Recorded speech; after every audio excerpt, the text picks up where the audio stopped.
Hey y'all, it's Dr. Keon N from Morehouse College, and I'm here with Scholarly Scouts. Just a little bit about me. I'm originally from Windsor, Connecticut, and I traveled from Connecticut to attend Morehouse College in Atlanta, Georgia. So I'm a Morehouse professor, but I'm also a Morehouse man. I attended college at Morehouse College for my bachelor's, earning a bachelor's of sociology.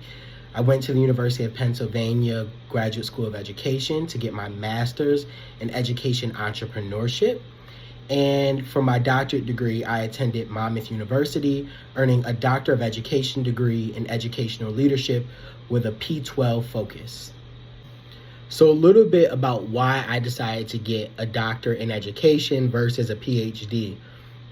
When I was doing my searches and I was looking for doctoral programs, I realized that a PhD and an EDD weren't the same.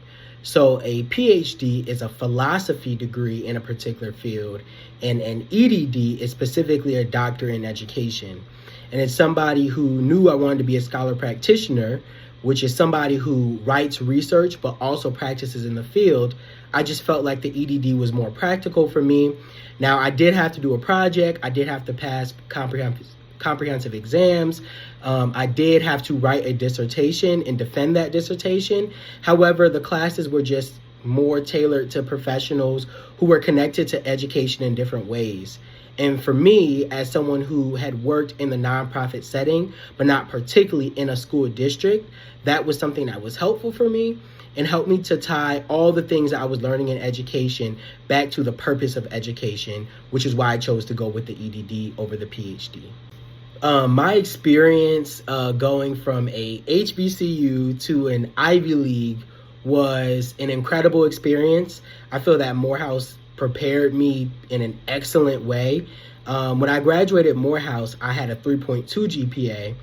When I graduated UPenn, I had a 3.8, almost a 3.9 GPA. And so I credit that to that foundation that I had got at Morehouse, as the educational experience was very rigorous and very intensive. But I would say the same for the Ivy League environment. I think it was very rigorous. I feel that it was very intensive. However, I would say the rigor of Morehouse definitely outdid the rigor of Penn. On the social side of things, I think the dynamics are totally different between an HBCU and a PWI, and that was apparent to me. I feel like as a Black person, there was more of my lived experiences that I had to share, but positively, they were absorbed with compassion and empathy and research, right? Because I think the research is clear about the disparities, particularly across race with education. And during my time at Penn, that was something that I think was made known and something that was prioritized, and something for the most part that many people could agree with. For me personally, I didn't use my network or leverage my network to get professorship at Morehouse, although I was a student. And so I do teach in the sociology department, but I had to go through the same process like everyone else. And I think the process for becoming a professor pretty much are the same across the board. I think you have to demonstrate excellent teaching.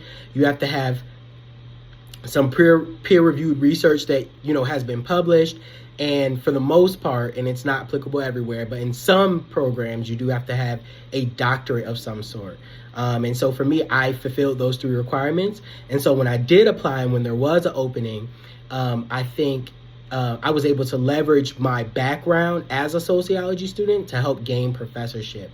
But I think the grand lesson in that is, make sure that you do excellent in everything that you do, because now my colleagues were my former professors, and so I think being a great student doesn't necessarily make you a great professor, but I do think that that was a great vantage point to be able to speak about my work ethic in conjunction with the requirements to actually become a professor at Morehouse.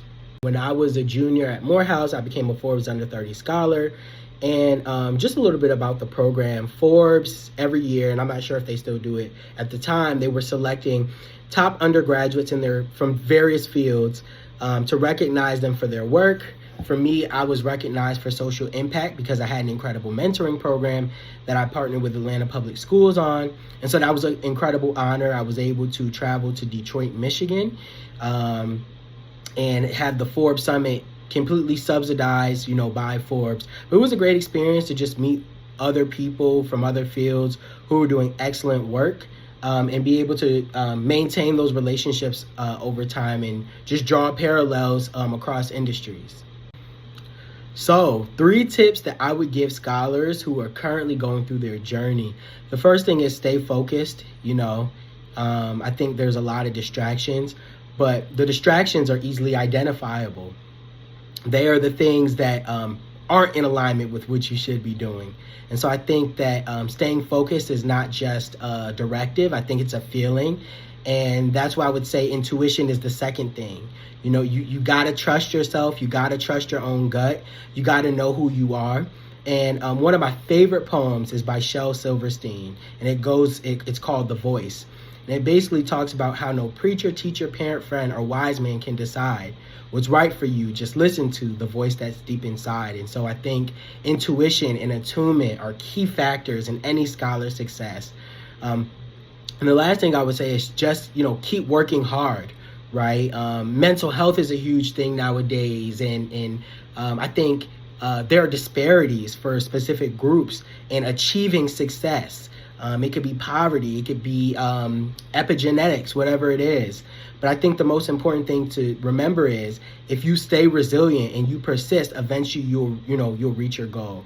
Persistence and consistency over resistance, will lead you, to the places that you want to be. So again, attunement and intuition, staying focused, and just continuing to work hard and be resilient are the 3 tips that I would give a scholar.